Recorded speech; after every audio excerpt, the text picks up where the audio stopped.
Assalamualaikum warahmatullahi wabarakatuh. Al-Fatihah.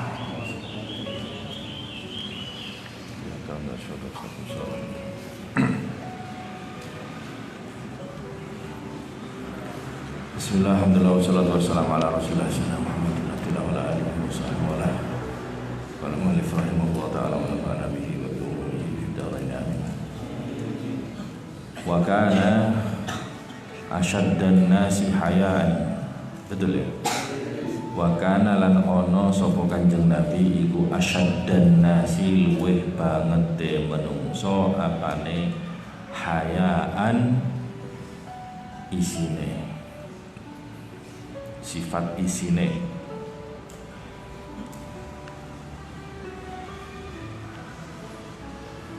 La yathbutu ora tetep apa basaruhu peninggali Kanjeng Nabi fi wajhi ahadin ing dalem wajahe wong siji.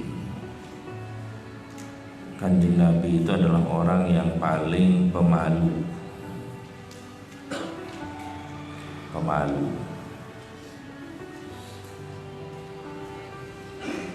Kanjeng Nabi tidak pernah memandang seseorang tepat di wajahnya, saking tekok malunya Kanjeng Nabi. Malunya Kanjeng Nabi melebihi daripada malunya seorang perawan atau gadis. Tapi perawan zaman dulu ya, bukan perawan zaman sekarang. Kalau zaman sekarang itu malu-maluin gitu ya. Sehingga tidak atau enggan memandang orang tepat pada wajahnya. Wa yujibu lan nekani sapa Kanjeng Nabi da'watal abdi wal hurri ing panggilane atau undangane kawula wal hurri lan wong merdeka.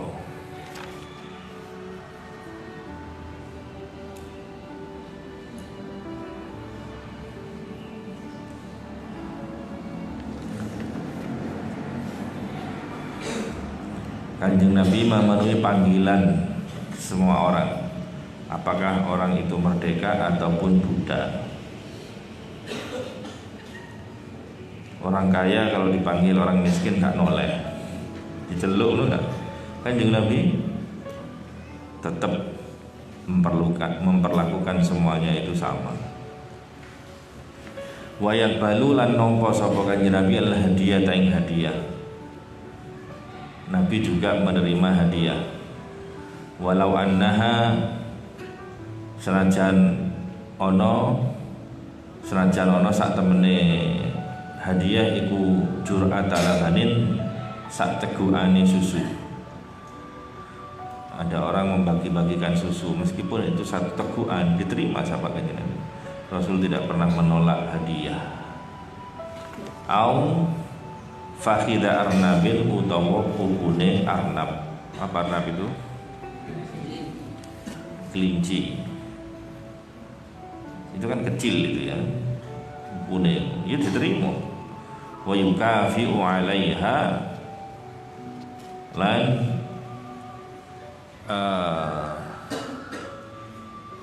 apa maknanya? Bandingi atau membalas sapa Kanjeng Nabi alaiha ing atase hadiah.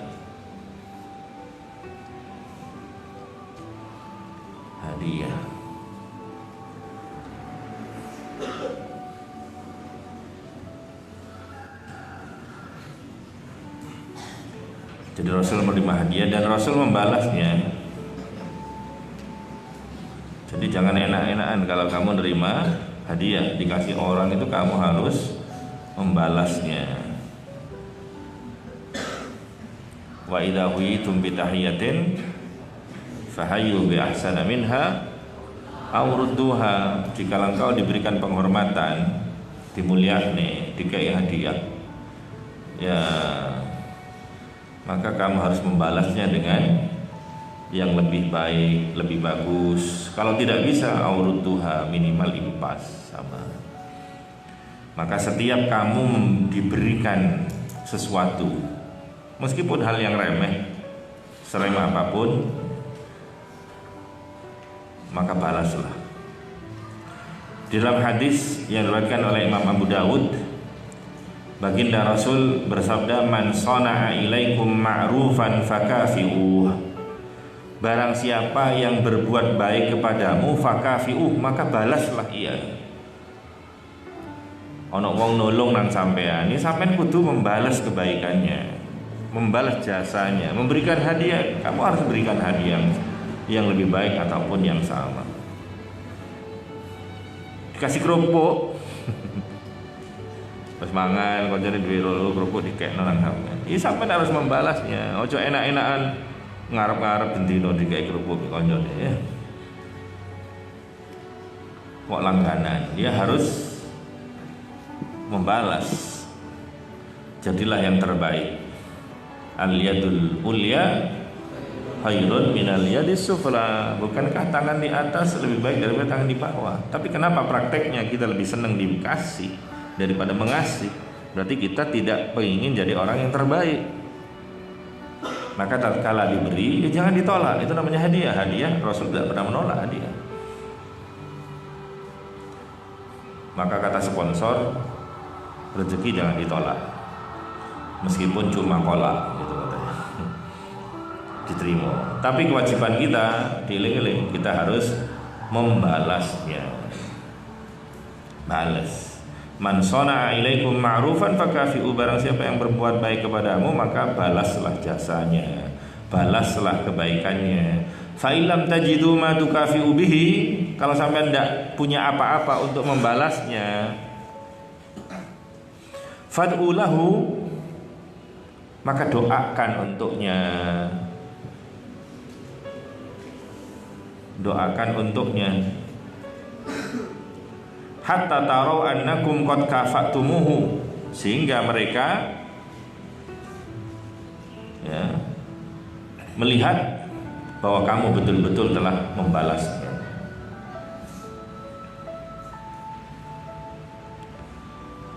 Jadi lek ana wong gawe apik balesan. Lek gak duwe balesane, dongakne, doakan kebaikan untuknya, sehingga engkau betul-betul dilihat sebagai orang yang membalas kebaikannya. Di dalam hadis yang lain, man suna ilaihi ma'rufun faqala li fa'ilihi jazakallahu khairan faqad ablagha fit thana.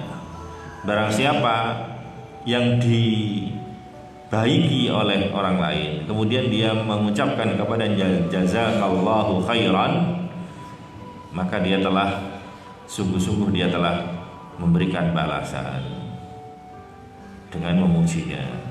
Jadi artinya biasakan kalau ada dikasih orang, jazakumullah khairan.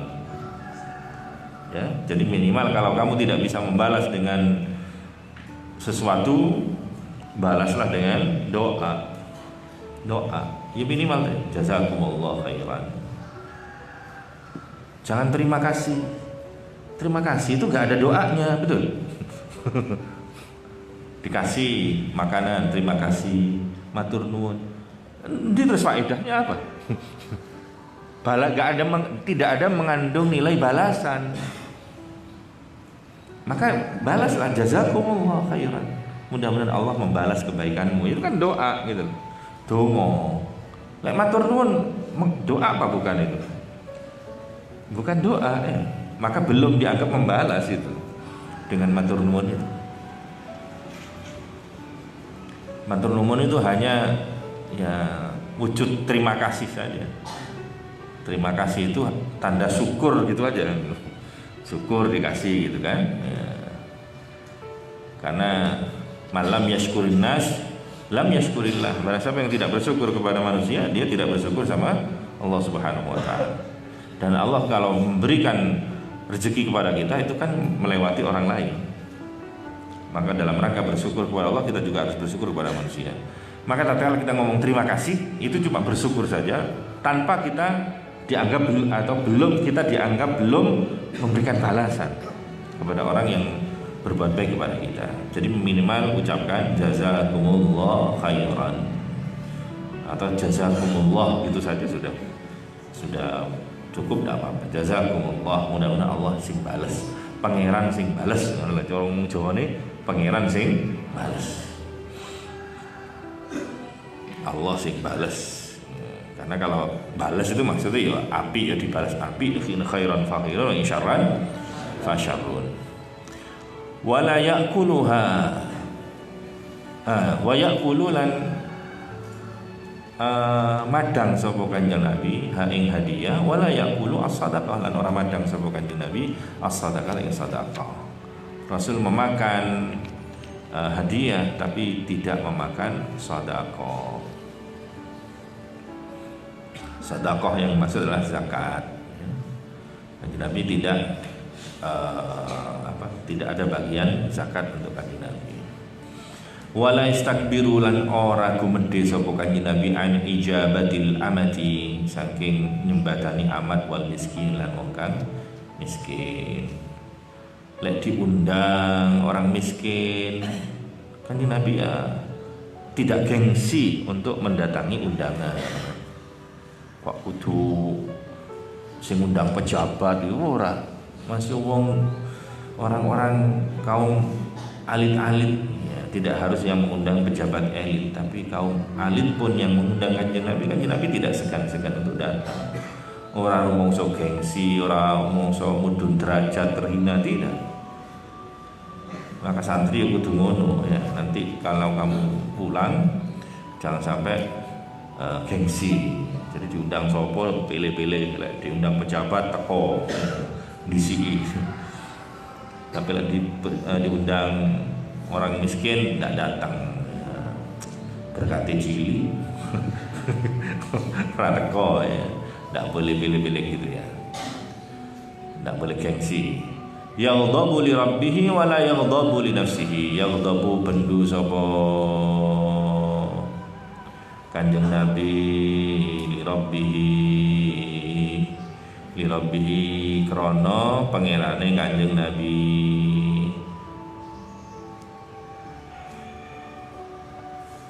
Wala yaghdabu lan ora bendu sapa Kanjeng Nabi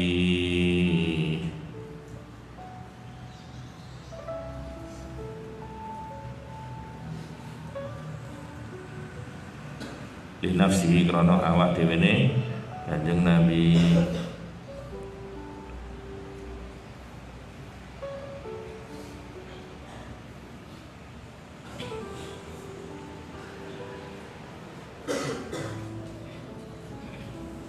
Kanjeng Nabi marah kalau yang dihina Tuhannya, dan Rasul tidak marah kalau yang dihina adalah dirinya sendiri. Ini kebalikan dengan kita ya. Kalau dihina kita sendiri kita marah, tapi kalau Allah yang dihina kita diam-diam saja, memaklumi perbuatan mereka.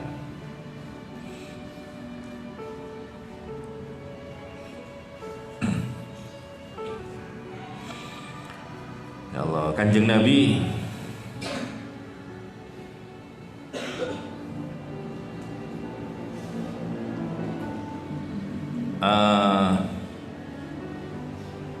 pernah dikasari sama orang Yahudi yang menagih hutang.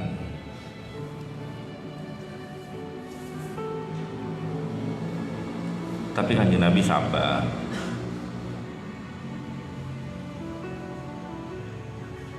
Sampai-sampai saat itu ada Sayyidina Umar marah-marah karena perbuatan kasalnya orang Yahudi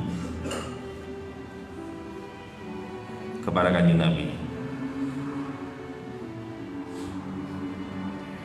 Jadi tatkala bersama sahabat langsung ditagih.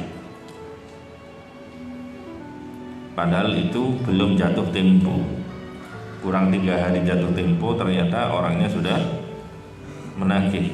Zaid bin Sa'nah, orang Yahudi Madinah. Ya. Kemudian Umar bin Khattab muring-muring memarahi Zaid yang menagih ini. Hampir-hampir dipukul oleh Sayyidina Umar. Tapi Nabi kemudian melarangnya.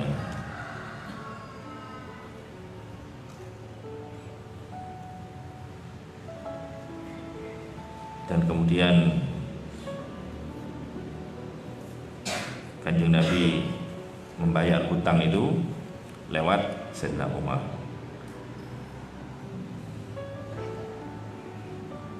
Bahkan dipunjuli, orang yang menagih dengan kasar itu malah dipunjuli sama Kanjeng Nabi, hutangnya dilebihi. Kanjeng Nabi gak marah kalau urusan pribadi,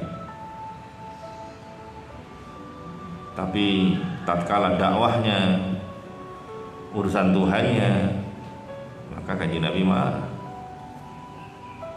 Tatkala Abu Thalib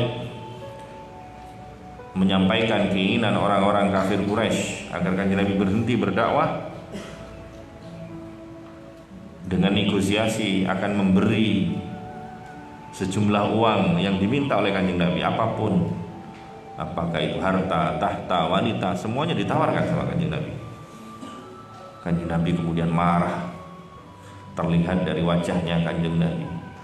Dan Kanjeng Nabi kemudian dengan lantang, wallahi law wada'u syamsa fi yamini wal qamara ala yasari fi yasari ala an ada'a ma fiya.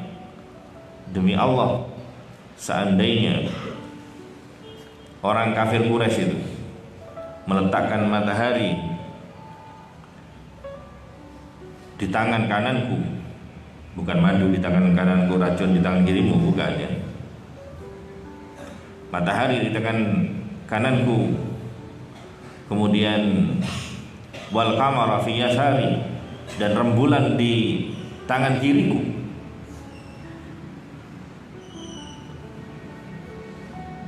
ala an atruka hadzal amr,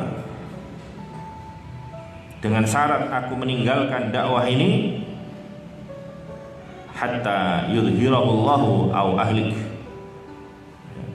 maka aku tidak akan meninggalkannya sampai Allah memberikan kemenangan ataupun aku binasa di jalan ini.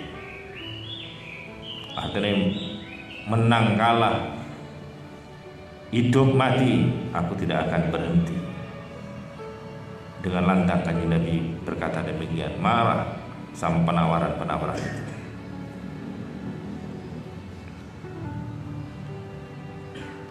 Wala yaghdha li nafsihi wa yunaffilu al-haqqa, lan nglestarekaken sapa Kanjeng Nabi al-haqqa ing perkara kang bener.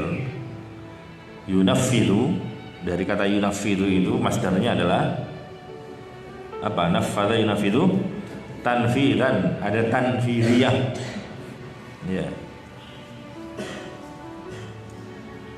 Tanfidiyah kalau kepengurusan NU itu apa? Ada tanfidiyah, ada suriyah. Syuriah, tanfidiyah itu pelaksananya. Ngelestarekaken sapa Kanjeng Nabi al-haqqa ing perkara kang hak, wa in ada serajan bali qadzalika mengkono hak alaihi melarat ing atase Kanjeng Nabi dharar ing lawan bahaya, au ala ashabi, utawa ing atase sahabat-sahabate Kanjeng Nabi. Ini kebenaran yang benar, jadi membela yang benar, sing bener, meskipun kebenaran itu ternyata merugikan, meskipun itu merugikan kepada Kanjeng Nabi ataupun merugikan kepada para sahabat. Kalau itu benar ya sudah dilaksanakan. Sebagaimana diceritakan dalam hadis-hadis tentang kisah Abu Jandal bin Suhail. Abu Jandal bin Suhail ini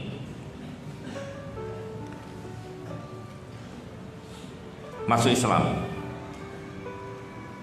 kemudian keluarganya menyiksanya, disiksa oleh keluarganya, ditaleni, padahal dia kepingin hijrah, tapi dia tidak bisa hijrah. Tapi satu saat dia bisa meloloskan diri, yakni pada waktu terjadi baginda Rasul Shallallahu Alaihi Wasallam itu mengadakan perjanjian Hudaybiyah. perjanjian kaum muslimin sama orang-orang kafir Mekah di Hudaybiyah. Hudaybiyah menjadi tempat mikot sekarang kalau orang umrah atau haji, Hudaybiyah.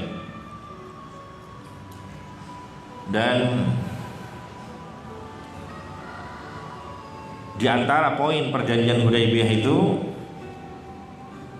bahwa orang-orang yang berasal dari Mekah, orang-orang kafir yang berasal dari Mekah itu kalau datang kepada Kanjeng Nabi harus dikembalikan, harus ditolak, harus dikembalikan ke Mekah gitu.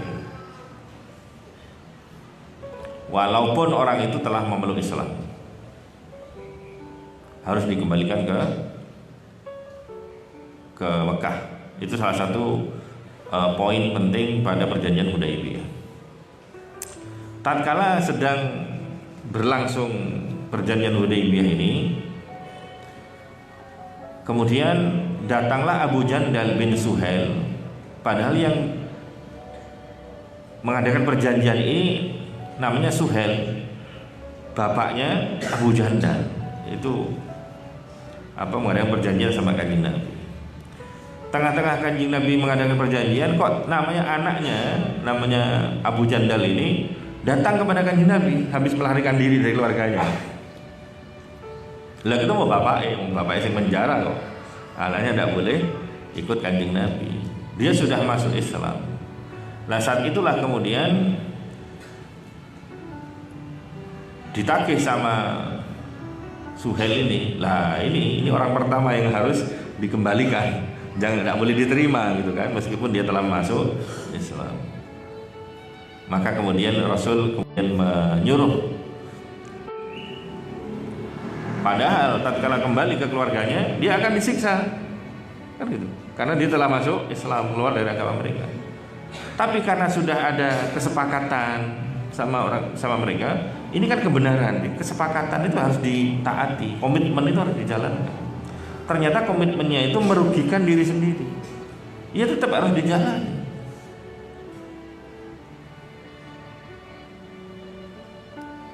Saat itu kemudian Sayyidina Umar protes, tapi kemudian oleh Abu Bakar dijelaskan bahwa ini bagaimanapun dia komitmen, tidak boleh melanggar janji. Ini kan sudah janji. Idza wa'ada akhlafa, supaya nggak jadi orang munafik, ya harus dikembalikan. Dan menasehati Abu Jandal, sabar sampean, kalau disiksa macam-macam sabar. Ada lagi namanya Abu Bashir.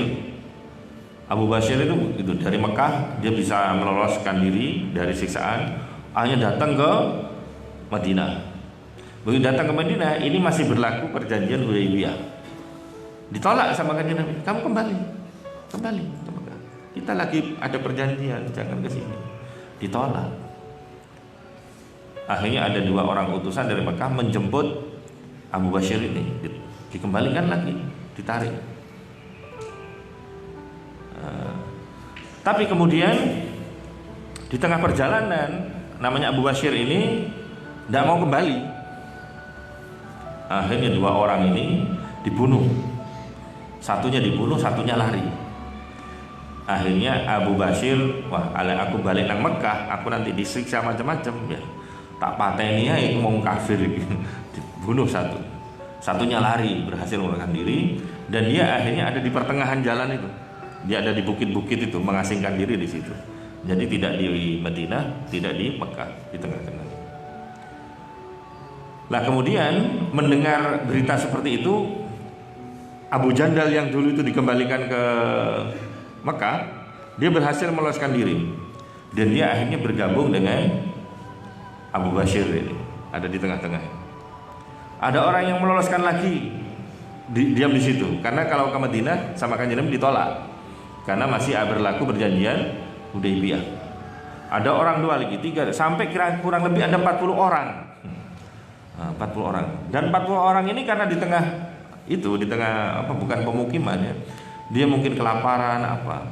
Akhirnya dia mengincar. Kalau ada pedagang-pedagang dari Arab, orang kafir itu, langsung dirampok di situ. Dirampok nih, diambil makanannya. Terus seperti itu. Sampai akhirnya kabar ini nyampe kepada orang Mekah. Wah, ini bahaya ini, gitu. Kalau kita membiarkan kejadian ini, akhirnya apa? Orang kafir Mekah itu nego kepada Kanjeng Nabi, sudah kita batalkan saja perjanjian Hudaybiyah. Ini orang-orang yang sudah melarikan diri dari kami, terima saja di Madinah supaya tidak mengganggu perjalanannya perjalanannya orang-orang pedagang-pedagang itu. Akhirnya barulah diizinkan untuk kembali, karena mereka sendiri yang meminta untuk meminta dihapus perjanjian poin tersebut. Ini maksud daripada Rasul itu menjalankan kebenaran, wa in ada dzalika alaihi bidharar au ala ashabihi. Jadi meskipun kebenaran itu akan kembali kepada dirinya, kembali kepada para sahabatnya dengan hal yang berbahaya atau yang merugikan. Jadi kalau kebenaran ya kebenaran, meskipun kebenaran itu pahit, qulil haq walau kana murran, itu komitmen baginda Rasul sallallahu alaihi wasallam. Ilahi wallahu alam bissawab. Subhanakallahumma wa bihamdika la ilaha illa anta astaghfiruka wa atubu ilaik. Allahumma shalli ala Muhammad.